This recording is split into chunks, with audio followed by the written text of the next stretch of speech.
Assalamualaikum warahmatullahi wabarakatuh. Nama saya Yakina Zulfa dengan NIM 8587377767. Saya akan menjelaskan pembelajaran PKN di SD modul 11 sampai 12 yang ditutori oleh Bapak Lukman Budiarto, SPD, MPD. Modul 11. Karakteristik warga negara Indonesia dalam konteks individu yang berbineka tunggal ika. Modul ini membahas KB1, warga negara yang cerdas, KB2, warga negara yang partisipatif, KB3, warga negara yang bertanggung jawab, KB4, warga negara yang religius dan penuh toleransi. KB1, warga negara yang cerdas. A. Konsep warga negara. Warga negara dalam bahasa Inggris disebut citizen, dalam bahasa Yunani civics yang berarti penduduk sipil. Warga negara adalah anggota dari sekelompok manusia yang hidup atau tinggal di wilayah tertentu. Adapun hukum tersebut dibuat atau disusun dan diselenggarakan oleh orang-orang yang memerintah atau yang menguasai dengan tujuan untuk mengatur kelompok masyarakat. B.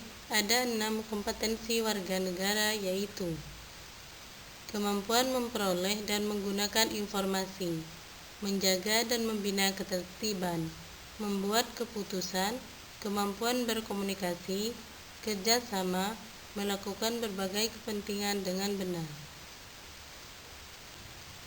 C. Dimensi-dimensi kecerdasan warga negara. 1. Kecerdasan intelektual. 2. Kecerdasan emosional. 3. Kecerdasan spiritual. 4. Kecerdasan moral. KB2, warga negara yang partisipatif. A. Pengertian partisipatif dimaknai sebagai ketertiban atau keikutsertaan warga negara dalam berbagai kegiatan kehidupan bangsa dan negara. Ada 3 bentuk partisipatif menurut Kongjaningrat 1994, yaitu 1. Bentuk tenaga, 2. Bentuk pikiran, 3. Bentuk materi atau benda. B. Partisipasi politik. Partisipasi politik adalah ketertiban warga negara dalam kehidupan sistem politik, yang mana disesuaikan dengan kemampuan yang dimiliki masing-masing warga negara. Berikut dikemukakan beberapa contoh perwujudan atau manifestasi partisipatif politik. 1. Mengkritisi secara arif terhadap kebijakan pemerintah. 2. Aktif dalam partai politik. 3. Aktif dalam kegiatan lembaga swadaya masyarakat atau LSM. Yang keempat, diskusi politik. C. Partisipasi sosial. Partisipasi sosial warga negara erat hubungannya dengan kegiatan atau aktivitas warga negara sebagai anggota masyarakat untuk terlibat atau ikut serta dalam kehidupan sosial kemasyarakatan. Partisipasi sosial dapat diwujudkan dengan cara sebagai berikut. 1. Membantu masyarakat. 2. Turut serta membantu jalan keluar. 3. Tidak menjadi beban masyarakat lain. 4. Berpartisipasi dalam kegiatan kerja bakti. 5. Turut menjaga keamanan. 6. Menjaga persatuan dan kesatuan. D. Partisipasi dalam bidang ekonomi. 1. Membayar pajak sesuai dengan ketentuan dan peraturan hukum yang berlaku. 2. Hemat dan cermat. 3. Mensosialisasikan gerakan menabung. 4. Menyisihkan sebagai harta untuk kepentingan warga masyarakat. 5. Bagi pejabat publik tidak menggunakan fasilitas negara untuk kepentingan sendiri atau keluarga. 6. Menghimbau modal untuk kepentingan membangun lapangan kerja baru. 7. Mengembangkan jiwa kewirausahaan. E. Partisipasi dalam bidang budaya. Tujuan ini dapat dicapai manakala warga negara berperan serta atau terlibat secara aktif untuk menjaga dan melestarikan budaya bangsa itu. Ada beberapa contoh sikap dan perilaku yang mencerminkan partisipasi dalam bidang budaya, yaitu menghilangkan etnosentrisme dan kaufinisme, mencintai budaya lokal dan nasional, melakukan berbagai inovasi kreatif untuk menyokong pengembangan budaya daerah. KB 3. Warga negara yang bertanggung jawab. A. Pengertian tanggung jawab. Dapat disimpulkan bahwa tanggung jawab itu erat kaitannya dengan hak dan kewajiban serta kekuasaan. Sebab pelaksanaan kewajiban dan kekuasaan serta penggunaan hak yang dimiliki dan melekat dalam diri setiap warga negara harus disertai dengan tanggung jawab. Dalam menggunakan haknya, setiap warga negara harus memperhatikan beberapa aspek sebagai berikut. 1. Aspek kekuatan kekuasaan atau wewenang untuk melaksanakan hak tersebut. 2. Aspek perlindungan hukum atau potensi hukum yang melegalisir atau mengesahkan aspek kekuatan atau wewenang yang memberi kekuatan bagi pemegang hak mutlak untuk menggunakan haknya. 3. Aspek pembatasan hukum atau restriksi hukum yang membatasi dan menjaga jangan sampai terjadi penggunaan hak oleh suatu pihak yang melampaui batas. B. Tanggung jawab warga negara terhadap Tuhan Yang Maha Esa. 1. Mensyukuri nikmat yang telah diberikan Tuhan Yang Maha Esa. 2. Beribadah kepada Tuhan Yang Maha Esa sesuai dengan keyakinan. 3. Melaksanakan segala perintahnya serta menjauhi larangannya. 4. Menuntut ilmu dan menggunakan untuk kebaikan. 5. Menjalin tali silaturahmi dan persaudaraan. C. Tanggung jawab warga negara terhadap masyarakat. 1. Memelihara ketertiban dan keamanan hidup bermasyarakat. 2. Menjaga dan memelihara rasa persatuan dan kesatuan masyarakat. 3. Meningkatkan rasa solidaritas sosial. 4. Menghapus bentuk-bentuk tindakan diskriminatif dalam kehidupan di masyarakat. D. Tanggung jawab warga negara terhadap lingkungan. Dapat diwujudkan dengan contoh sikap dan perilaku sebagai berikut. 1. Memelihara kebersihan lingkungan. 2. Tidak mengeksploitasi alam secara berlebihan. 3. Menggunakan teknologi yang ramah lingkungan. Tanggung jawab warga negara terhadap bangsa dan negara. 1.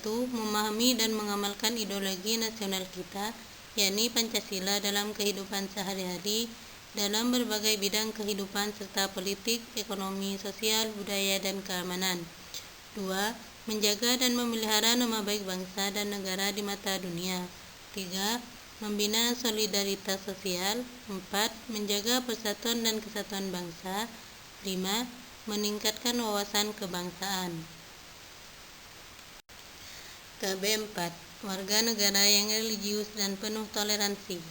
A. Manusia sebagai makhluk religius. Manusia adalah homo religius, artinya makhluk yang beragama. Makhluk yang mempunyai keyakinan akan kekuasaan Tuhan Yang Maha Esa yang menguasai alam jagat raya beserta seluruh makhluk lainnya di dunia ini. B. Partisipasi politik. Partisipasi politik adalah ketertiban warga negara dalam kehidupan sistem politik, yang mana disesuaikan dengan kemampuan yang dimiliki masing-masing warga negara. Berikut dikemukakan beberapa contoh perwujudan atau manifestasi partisipatif politik. C. Pentingnya suatu toleransi. Istilah toleransi berasal dari bahasa Inggris yaitu tolerance, yang artinya memberi kebebasan atau membiarkan pendapat orang lain dan berlaku sabar atau lapang dada menghadapi orang lain. Dalam Kamus Indonesia, toleransi diartikan sebagai sikap menegang dalam makna menghargai, membiarkan, memperoleh pendirian, pendapat, kepercayaan, kelakuan yang lain dari yang dimiliki oleh seseorang atau yang bertentangan dengan pendirian orang. Modul 12. Penilaian dalam pendidikan kewarganegaraan SD. Modul ini membahas KB 1, konsep dan prinsip penilaian PKN SD atau MI. KB 2, berbagai alat penilaian dalam PKN SD atau MI. KB 3, model-model alat penilaian PKN SD atau MI. KB 4, penggunaan model alat penilaian PKN SD atau MI berbasis portofolio. KB 1. Konsep dan prinsip penilaian PKN SD atau MI. Penilaian adalah suatu proses yang sistematis dari pengumpulan, analisis, dan interpretasi informasi atau data untuk menentukan sejauh mana siswa telah mencapai tujuan pembelajaran. Pengukuran adalah suatu proses yang menghasilkan gambaran berupa angka-angka mengenai tingkatan ciri-ciri khusus yang dimiliki oleh individu atau siswa. Penilaian dalam mata pelajaran PKN lebih menekankan pada aspek afektif. Penilaian yang dilakukan guru bertujuan untuk 1. Membantu mengklarifikasikan tujuan belajar dan kekurangan peserta didik dalam belajar. 2.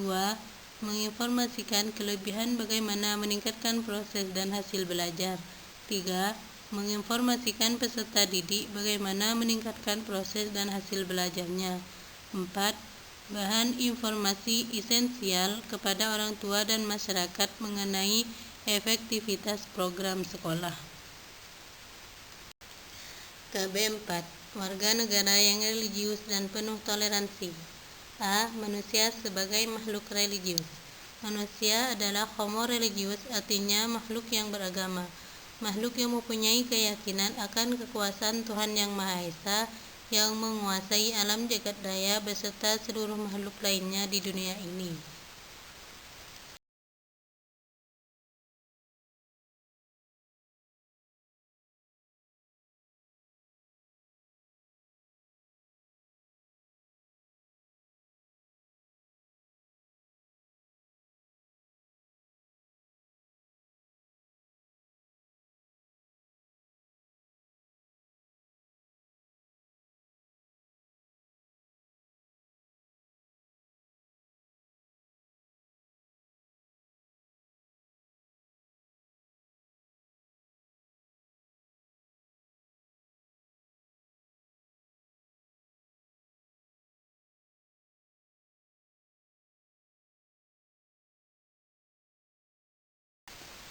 KB 3. Model-model alat penilaian PKN di SD atau MI. A. Pengembangan alat penilaian kelas dalam PKN. Langkah-langkah mengembangkan berbagai alat penilaian meliputi 1.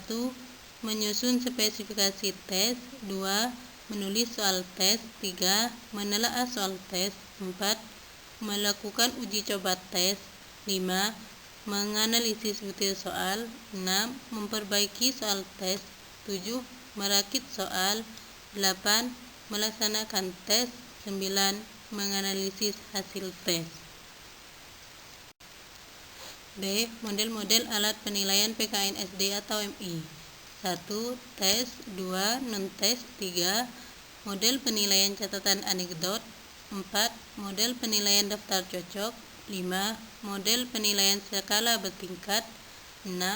Model penilaian sosiometri. 7. Model penilaian pedoman wawancara. 8. Model penilaian daftar baik buruk. 9. Model penilaian daftar tingkat urutan. KB 4. Penggunaan model alat penilaian PKN SD atau MI berbasis portofolio. Portofolio adalah suatu koleksi pribadi hasil pekerjaan seorang siswa yang bersifat individual yang menggambarkan taraf pencapaian, kegiatan belajar, kekuatan, dan pekerjaan terbaik siswa tersebut. Ciri-ciri dari koleksi ini dinamis dan selalu tumbuh dan berubah. Konteks yang berkenaan dengan portofolio adalah 1. Tujuan, hasil hakikat belajar, fokus bukti tentang waktu, hakikat bukti. 2. Peran penilaian, pemantapan kembali penanaman nilai, penilaian jati diri, penilaian formal, momentum, dan media. 3. Tujuan penilaian portofolio. 1. Menghargai perkembangan yang terdiri pada diri siswa. 2. Menghargai prestasi terbaik yang diajukan siswa. 3. Mendokumentasikan proses pembelajaran yang berlangsung. 4. Merefleksikan kesanggupan mengambil risiko dan melakukan eksperimentasi. 5. Meningkatkan efektivitas proses pengajaran. 6. Bertukar informasi dengan orang tua atau wali, siswa, dan guru lain. 7. Membina dan mempercepat pertumbuhan konsep diri positif pada siswa. 8. Meningkatkan kemampuan melakukan refleksi diri. 9. Membantu siswa dalam merumuskan tujuan. 4. Prinsip penilaian portofolio. 1. Saling percaya. 2. Keberhasilan bersama. 3. Milik bersama. 4. Kepuasan. 5. Kesesuaian. 6. Proses dan hasil. 5. Karakteristik penilaian portofolio. 1. Multisumber atau dari berbagai sumber. 2. Autentik atau dikembangkan dan disusun oleh siswa. 3. Dinamis atau terus berkembang dan dikembangkan. 4. Eksplisit atau kejelasan. 5. Integrasi. 6. Kepemilikan. 7. Beragam tujuan.